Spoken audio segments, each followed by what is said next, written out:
We will go on the record in the matters 24 CF 104, 24 TR 469, 470, 471, and 472. State of Wisconsin, County of Burnett versus Gavin Jones. The state appears through Assistant District Attorney Holly Rockow in person. We have Mr. Jones appearing in person with counsel Gregory Amon. We're set today in this matter for a plea and sentencing. The parties have reached an agreement. Mr. Amon, can you please recite it for the record? Yes, Your Honor. Mr. Jones will plead guilty to amended count 1, amended to resisting or obstructing with a motor vehicle in violation of Wisconsin Statute 346.04, parens 2T, which is a Class A misdemeanor. Joint recommendation is that sentence will be withheld with your probation. Conditions will include AODA mental health evaluation if requested by the agent, DNA surcharge sample, and the other charges and the traffic matters will be dismissed and read in. Ms. Rockow, with this agreement that's been reached, why is it in the public interest, as it was charged as 2 serious felonies and a low-end misdemeanor, to have it be resolved to this resisting, obstructing with a motor vehicle, Class A? Your Honor, I reviewed the facts as well as Mr. Jones' criminal history in both Minnesota and Wisconsin. He has no criminal convictions on his record whatsoever. This incident began in Minnesota. He was traveling at a very high rate of speed in Minnesota. Continued into Wisconsin, where he was ultimately stopped. I think the state would have a pretty difficult time at trial proving the recklessly endangering safety based on the facts. He was simply just speeding and disobeying law enforcement lights and sirens to pull over. I talked with Mr. Amon about a resolution that would avoid a felony for Mr. Jones, as this is his very first criminal conviction. And Mr. Jones was wanting to take responsibility for his actions in pleading to a Class A misdemeanor. I think that the background for what was going on with Mr. Jones will provide the best context, and I'll let Mr. Amon talk about that. But it's my understanding that there was a family situation happening, and Mr. Jones was aware that if he was pulled over, he wouldn't get to his daughter in time, and that would have some pretty serious implications for his life and his daughter's life going forward. He told the officer right away that he panicked. He explained, he was honest. He explained what was going on. He did mention trying to get to the daughter. I think his head was just not in the right space, and he made a very, very, very bad choice. But ultimately, he was cooperative, and ultimately, he's here taking responsibility. I think that having this, albeit a misdemeanor, a Class A misdemeanor conviction on his record is going to serve as a reminder to Mr. Jones about what happened here. And should he have criminogenic needs that can be addressed, those can be addressed on probation. I think that'll keep the community safe. All right, thank you. I can add a couple things to that, Judge, if you'd like me to, or I can wait until You can wait until argument. Okay. Has there been any discussion about expunction, and or has there been any charges filed in Minnesota? Both. Those are the 2 things I was going to mention. Alrighty then. And I was also going to mention, since I'm at it, that you had 4 days custody credit in Wisconsin and also had some custody credit in Minnesota. They only gave him 1 day credit, but he tells me he was in jail for more than a week. And I think that's probably accurate from what I can figure out. 2 things. Yes, I was going to request and will request expungement for successful completion. He still has to get his probation completed successfully. But what happened in Minnesota was he ended up pleading to a felony charge there. He's on probation. How long are you on probation for there? Minnesota? 3 years. 3 years. So he will have that measure of supervision, but it's one of those stay of adjudication so that if he successfully completes that, it'll end up being a misdemeanor. So that coupled with this is probably a fair result for the overall situation. And I will explain again in more detail what happened that led him to start this course of conduct that evening. All right, thank you. Can I have the plea questionnaire waiver of rights form, please? Thank you.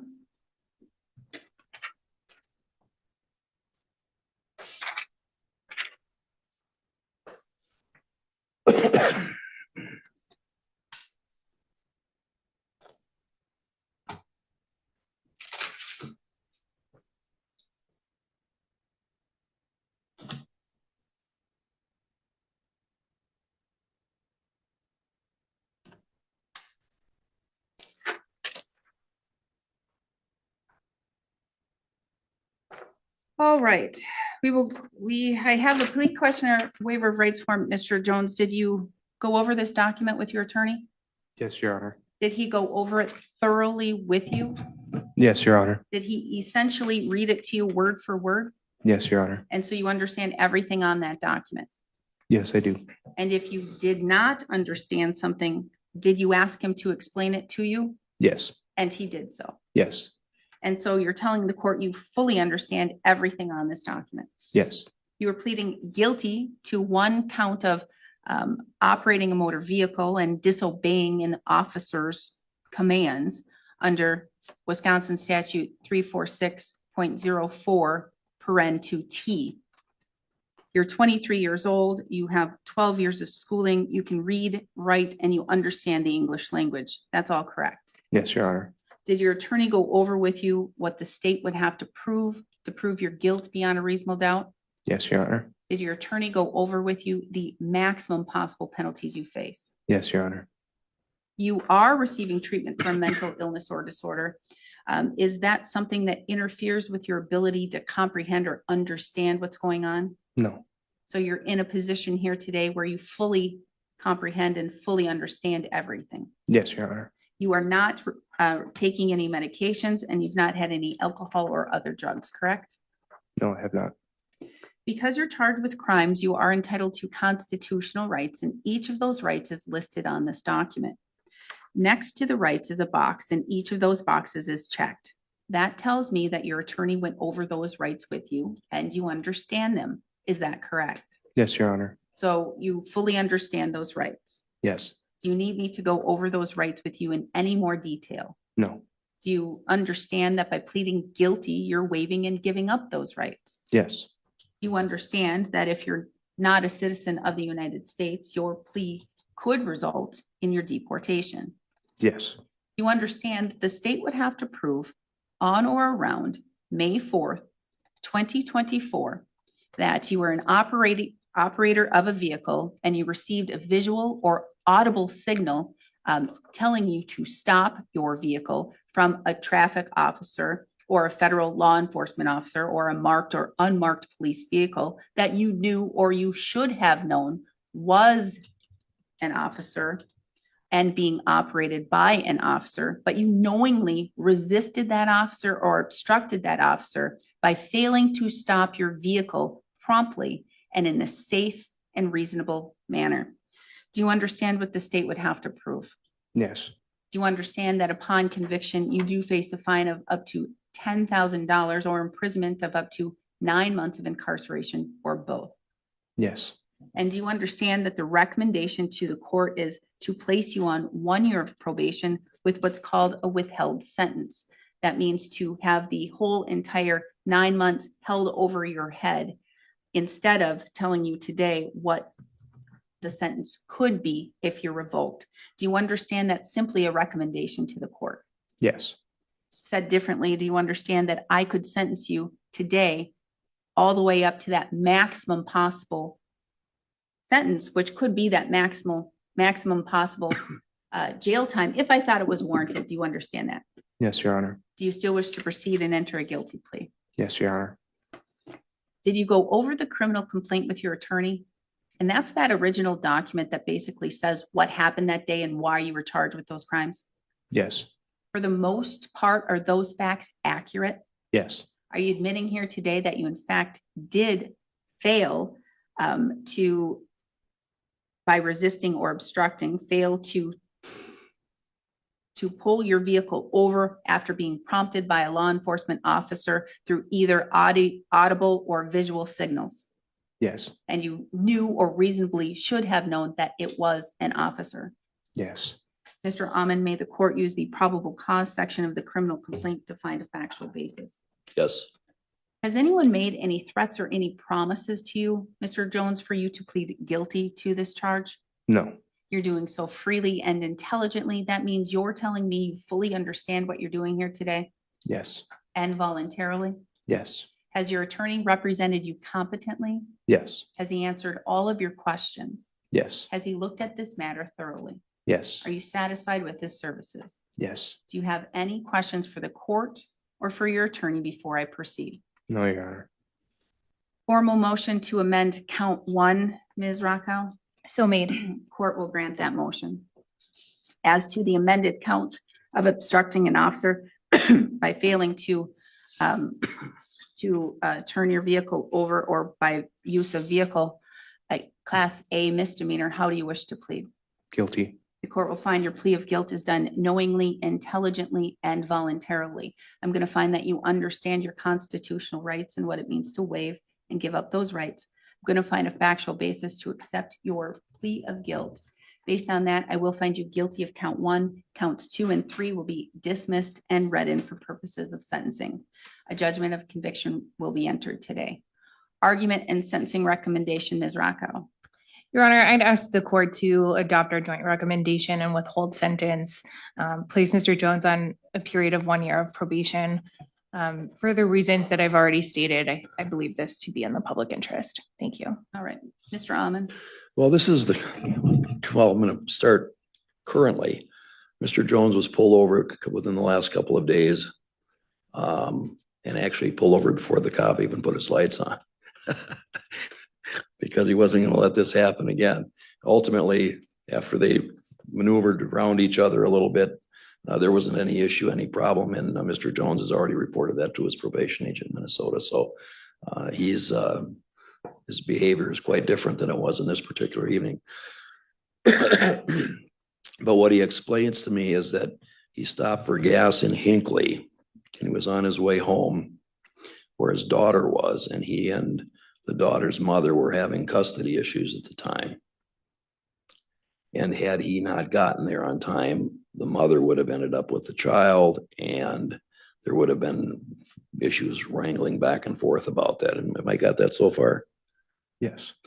And when he didn't have a license at the time, so when he saw the officer, he started to pull over, and then all this business went through his head about his daughter. And he basically tried to get away. That's how the as warped or wrong as it was, that's how the thought process went into this. And yes, he said he panicked. I think he was straight up with the officers and the whole thing. And he did what he needed to do here. And I think with no criminal history at age 23, it's really I think it's an aberration of behavior that was dictated largely the circumstances. He also does suffer from depression. And I don't know if that played any role in the thought process or lack of thought process at the time, but he's now received medication for that and is just starting to take that. So hopefully that will never be a problem for him again, at least not that he can't address. Thank you. What happened with the child? Did you have to go to family court, and did this cop cause an issue? The issue wasn't with my wife at the time. It was with her roommate. I had reason to believe that he was abusing my daughter, so I didn't want her going back to her mom's house, which she ended up going back to her mom's house. And then I convinced her to move to her mother's house instead to get her away from him. And we are actually back together now. We live in Grand Rapids. You're back together with your wife? Or? Yes. Yes. Well, that's good to hear. So you've been able to work through those problems and those issues? Yes. And So you said Grand Rapids, and that's an address we have. Are you still in apartment 33 then? Yes. Excellent. Okay. Well, I'm really glad to hear that. So I'm glad to hear that you were able to work out the issues that you had with your significant other, and that you're working towards having a stable relationship with her and with your child. So that's good to hear. Is there anything else that you want to let me know? You want to fill me in on? You don't have to make a statement or tell me anything, but this is the only time that you have to let me know anything. Nothing I can think of. And Mr. Almond, so I can understand that the crimes that he was charged with here in Burnett County, this is the same day exactly as the crime, the felony he pled to in Minnesota, correct? It was a continuation of the same events, I think. And that's what I believe to have occurred. So, Mr. Jones, when a court sentences an individual, there are various factors and various things that come into play. First and foremost, I have to look at the seriousness of the offense. Then I have to look at the individual in front of me and various factors among them, your age, your criminal history, your mental capacity, your health, those types of things. I also have to look at the need to protect the public interest. I also have to look at if you have any rehabilitative needs and if they're being addressed right now, if you have the ability to address them in the community, or if this is something that I need to look at deterrence, deterring you from doing this again, deterring others from committing the same or similar crime. There's a lot of things that come into play when a judge sentences an individual. And I'm sure you're aware of that. Even though you don't have much of a criminal history, this is your criminal history. This day is your criminal history. I'm sure it was similar in Minnesota when you were in front of the judge. So when I'm looking at this, I'm seeing a very young man, a 23-year-old who was under a lot of stress and trauma at the time. You had a lot of fear, a lot of anxiety, a lot of things going on that day on May 4th, 2024, when you believed that something was going to occur or happen with your daughter. Now, did you violate the law? You sure did. Did you put others at risk? You sure did. And so that's why I do see a little bit why the reckless endangering was initially charged, because it could have. You were driving at such a high rate of speed, you could have endangered somebody's life. If something would have occurred, if something would have jumped out at you and you swerved your car, you could have hurt or killed somebody during that process. So it is a serious crime. But you don't have a criminal history. You're young. You are looking at doing something with your life. Are you working? Are you going to school? I'm working as an HHA at an assisted living, and I was looking at going to college to become an RN. Excellent. That's very excellent. I'm very glad to hear that. We need more good RNs, registered nurses. We need people who, but you have to be very attentive, because the nurses really, for real, they're the backbone of the whole medical field. They really are. I want you to be able to do that. So when are you looking at applying or starting school, starting your associates to build towards getting your RN? I was hoping to start college the next semester that's available in the fall, I think. I live a 5-minute walk from the college. Oh, that's even better. That's good to hear. This day of May 4th, 2024, this day, you are a risk to the community.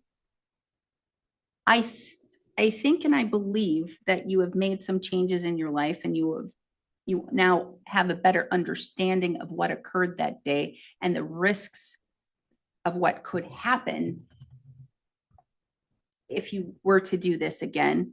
And the fact that if you were to do this again, the fact that you were charged with these charges, they just don't go away. They stay on CCAP forever. They stay in law enforcement's databases forever, and they can see and they can look and say, okay, he has done this before. Maybe this time is the time that we need to be cracking down hard on him. But I don't think this is the time to crack down hard on you, because I really think that you've already been cracked down hard on in Minnesota by pleading to a felony and being on probation for 3 years there. You're from Minnesota. You're on probation for 3 years. You check in with your agent. You meet with your probation agent. You're doing the programs that your agent is telling you to do. You're doing all that you should be doing in Minnesota. I don't see what double probation is going to do.